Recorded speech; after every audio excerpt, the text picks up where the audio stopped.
It appears, yeah, it appears that Google's parent company, Alphabet, will be able to stay intact after all.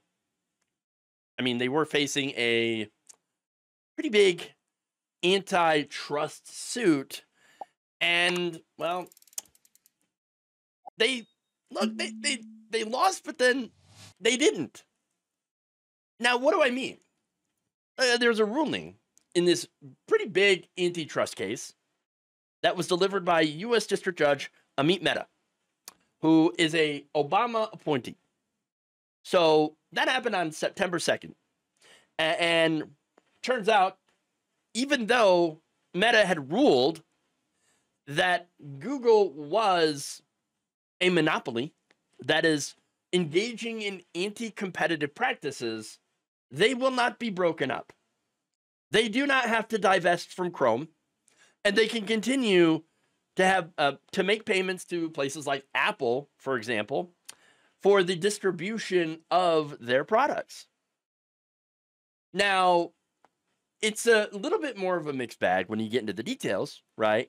But generally, still a massive win for both Google and Apple, big tech.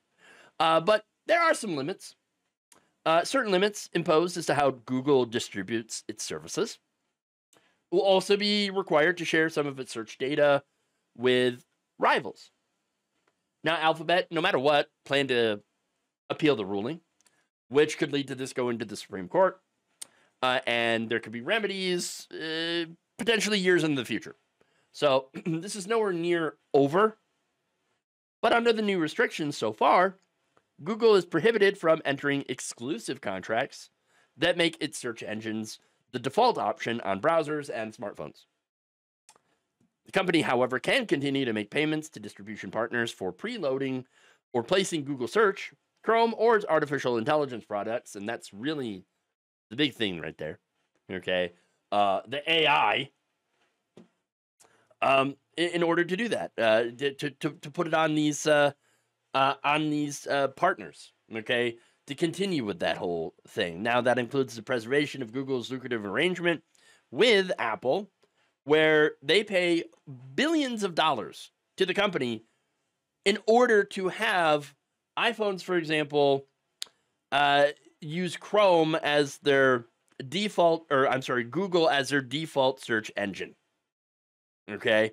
Not only that, but Judge Mehta rejected the Justice Department's most severe proposed remedies, which would again lead to divestment. So they would have to, in that situation, they would have to sell off Chrome and divest from Android. Google will also be required to share certain search index data and user interaction data with their competitors, although their advertising data remains completely protected, which is where they get their money, from that advertising data. Okay. Now, the court specified the data sharing must occur on ordinary commercial terms that are consistent with Google's current syndication services.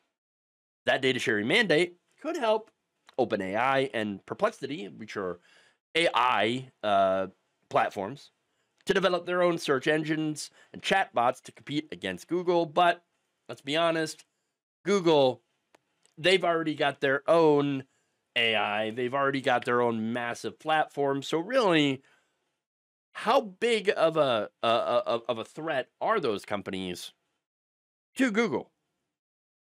Look, at the end of the day, it's a huge win for them. They had been facing a Justice Department lawsuit, again, that had accused them of being anti-competitive. Okay? And they certainly are. Now, what's weird about this is that, look, you had the same judge, okay? This judge found and ruled that Google was a monopoly. And yet, apparently, we cannot break up the monopolies.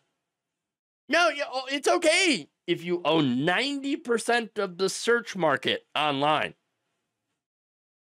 Can't break you up, though. Can't make you divest. Nope, can't do it. That's really strange. Now, here's what he said in his ruling, okay? Judge Mehta. The D.C. Circuit, quoting Supreme Court precedent, has identified a fourth remedial objective: terminate the illegal monopoly.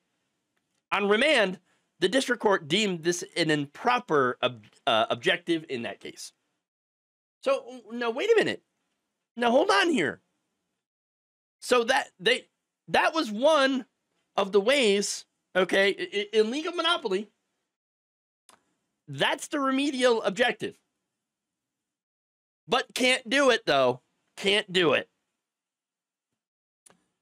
He said, remedies designed to eliminate the defendant's monopoly, i.e. structural remedies, he said, are inappropriate in this case. How? How? They're a monopoly, a clear monopoly. You ruled so. And yet, you're like, well, we can't actually do anything about it, though.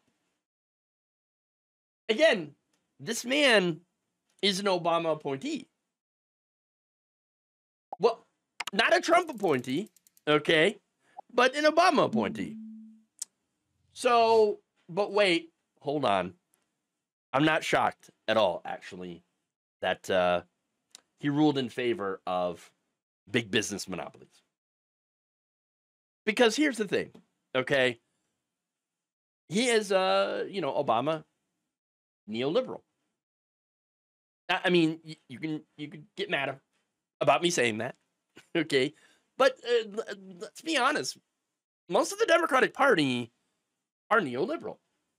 I mean, the vast majority of the party and the party apparatus serves neoliberal agendas, which, again, all that means is that they are pro-business, pro-corporate, okay? That's what neoliberalism is. Laissez-faire economics, which again allows these big corporations to monopolize. And that's it. That's the reality of the situation. A lot of what Obama did when he was president was help giant corporations. Okay? Bailing out the banks. It's a great example. Deregulating in some cases. Okay? And making appointments that, again, help corporations. Rule in favor of corporations. That's the reality. Okay? So, again, no one here should be surprised if you've paid attention to this. I mean, look, one of Obama's main policy, proposals that became law was Obamacare, which again was very pro-corporate, basically guaranteeing massive corporate subsidies or government subsidies to these giant companies, health insurance companies. Could have had a public option, didn't do it. Could have had Medicare for all, didn't do it. That's the reality. So, look, that said, this case was launched in 2020. And I give a lot of, criticism to the Biden administration. However, they did have Lina Khan at the FTC, which launched a lot of these antitrust cases, which unfortunately, in this case, now overseen by the Trump administration, which is very, very pro-corporate.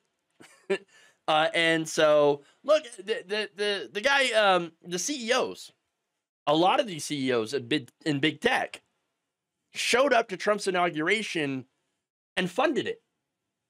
And so, yeah, I'm not at all surprised that the Trump Department of Justice now is not really arguing anymore when it comes to breaking up these big, giant companies. And they're being helped by neoliberal judges like Meta. And so I'm actually pretty shocked that this case was even allowed to continue under Donald Trump. But I'm not at all surprised at the outcome. They had absolutely nothing to worry about after all. We are in a second Gilded Age. But instead of big railroads, okay, we have big tech. We have AI companies. We got Bitcoin, okay, cryptocurrency, Polymarket. All these companies that, are basically allowed to monopolize and make as much profit off the American people as possible. And that is our unfortunate reality, thanks to money in politics, thanks to the corporate capture and control of the government, which I can argue brought us to Trump in the first place, because you have so many frustrated working class people who are wondering why their paychecks have shrunk, why the rich keep getting richer, and then followed a demagogue that put all that blame on immigrants and trans people. I'll tell you what, an immigrant or trans person, they ain't the reason why your paychecks have gotten so small. It's because of giant corporations like this that continue to allow, to be allowed to monopolize and to screw over average working class people. Thank you for watching. If you enjoyed this video, please like, share, subscribe, hit the bell icon in order to get notified whenever a new video is released. And if you want to support independent, progressive media through this difficult time where it seems like everybody is shutting down, you can become a member on our YouTube page, you can become a subscriber on Facebook, or you can go to my Patreon. It's patreon.com/Jeff Waldorf. Thank you.